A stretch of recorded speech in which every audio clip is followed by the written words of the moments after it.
नमस्कार दोस्तों, आज हम आप लोगों को धर्म बुद्धि और पाप बुद्धि मित्रों की कहानी बताने जा रहा हूँ। तो आप लोग जान ही गए होंगे कि धर्म बुद्धि और पाप बुद्धि मित्रों का अर्थ क्या होता है।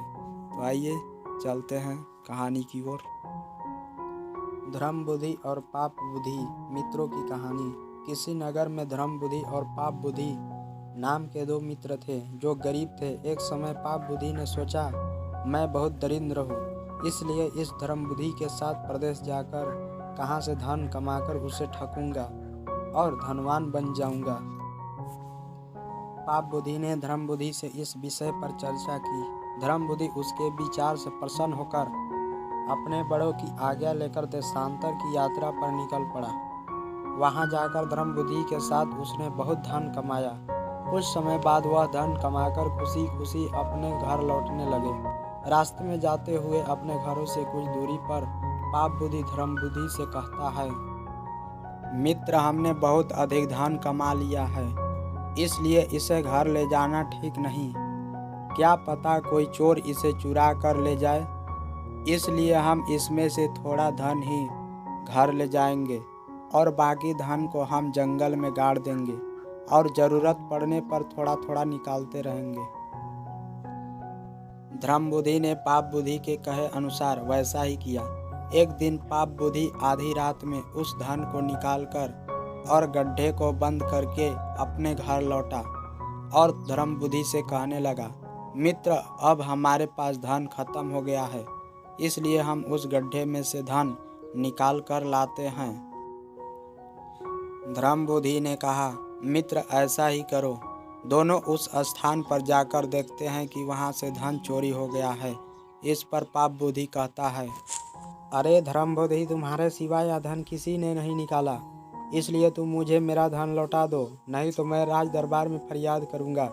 धर्म बुद्धि ने कहा, अरे मूर्ख, मैंने यह धन नहीं निकाला, मैं धर्म बुद्धि हूँ, मैं चोरी नहीं कर सकता। वे दोनों न्यायाधीश के पास चले गए। जब न्यायाधीश ने धर्म बुद्धि से पूछा कि क्या तुम्हारा कोई गवाह है जो यह कहे कि तुम निर्दोष हो, तब धर्म बुद्धि ने कहा कि मेरा कोई गवाह नहीं है, लेकिन अगर मैं सच्चा हूँ तो वहाँ एक बरगद का वृक्ष है जो मेरा गवाह बनेगा। पाप बुद्धि ने डर के मारे सोचा कि अगर उस पेड़ ने सच में गवाही दे दी तो मैं फंस जाऊंगा और न्यायाधीश मुझे दंड देंगे। पाप बुद्धि ने अपने घर जाकर चोरी की सारी बात अपने पिता से कह दी और अपने पिता को उस पेड़ के खोखले में जाकर बैठने को कहा। और पाप बुद्धि ने कहा, अगर न्यायाधीश पूछेगा कि चोरी किसने की तो आप धर्म बुद्धि का नाम ले देना। अगले न्यायाधीश दोनों को लेकर उस पेड़ पास पहुंचे और पेड़ से पूछा, हे बरगद के पेड़, बता इनमें से किसने चोरी की है। बरगद में छिपा पाप बुद्धि का पिता कहता है, चोरी धर्म बुद्धि ने की है। इस पर धर्म बुद्धि ने सोचा कि यह दुष्ट पेड़ झूठ बोल रहा है, इसलिए मैं इसको आग लगा दूंगा। धर्म बुद्धि ने सूखी लकड़ियां इकट्ठी करके उस पेड़ के चारों तरफ आग लगा दी। तभी उस पेड़ की खोखले में से पाप बुद्धि का पिता चिल्लाता हुआ निकला। आग से उसका आधा शरीर जल गया और न्यायाधीश के सामने यह भी स्पष्ट हो गया कि यह चोरी पाप बुद्धि ने ही की है। सजा तौर पर पाप बुद्धि को पेड़ पर उल्टा लटका दिया।